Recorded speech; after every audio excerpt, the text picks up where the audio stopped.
ولذلك الإنسان عزيز على الله تبارك وتعالى. أنت تلاحظ يعني ينقلون أنه أحد أنبياء بني إسرائيل، التاريخ ينقل هذا من أنبياء بني إسرائيل دعا قومه، استخدم كل الوسائل المتاحة للدعاء، للدعوة إلى الله، للأمر بالمعروف، للنهي عن المنكر، ما استجابوا. فلما ما استجابوا أخذ يدعو الله عليهم أنه انزل عليهم عذاب. وطبعا يدعو الله عليهم يعني يريد يبين للآخرين حتى يتعظون، وإلا الأنبياء ما عندهم عداء مع الإنسانية أبدا، يريد الآخرين يتعظون، لما يشوفون العذاب يرجعون. فكان يدعو الله على قومه. الله تبارك وتعالى يقول: يا نبي يا رسولي أمهلهم قليلا.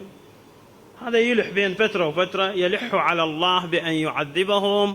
الله راد يعطيه فالدليل، قال له: باكر تروح إلى فلان يصنع، خلينا نقول تحفيات، يصنع فد شيء من هذا مواد فخارية جميلة، روح البابه ووقف في بابه وانظر ماذا يحدث.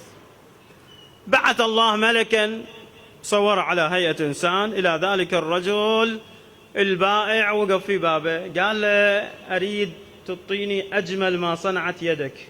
شنو صانع أنت من الفخار؟ شنو أجمل تحفية عندك؟ شيء جميل، أحسن ما صنعت، شيء تفتخر به، وبيعني إياه. قال له: غالي. قال له: اشتريه بيش ما شاء. ففعلا هذا أعطاه الأموال، وهذا أخذ تلك التحفية اللي صانعها، اللي معتني بها، اللي يعتبرها دليل على فنه وجمال صنعته، فكسرها في باب الرجل. سكت، رجع لي قال: اعطيني بعد أفضل ما عندك. أخذ الأخرى أيضا كسرها في الباب.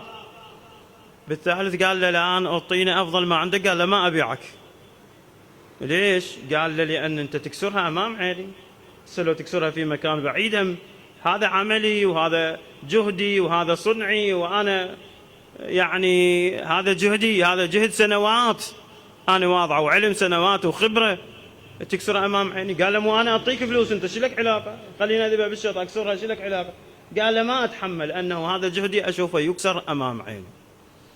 الله أوحى إلى ذلك النبي، قال: يا نبي، وصلت الرسالة؟ فهمت شنو أريد أقول لك؟ قال: بلى يا رب. قال: هذا فخار وطين زين، وهذا ما تحمل أن يكسر أمامه، فكيف بمخلوقاتي وعبادي الذي خلقتهم بيدي؟ زين. فيقول ذاك عرف النبي، وبعد بطل أن يدعو على قومه.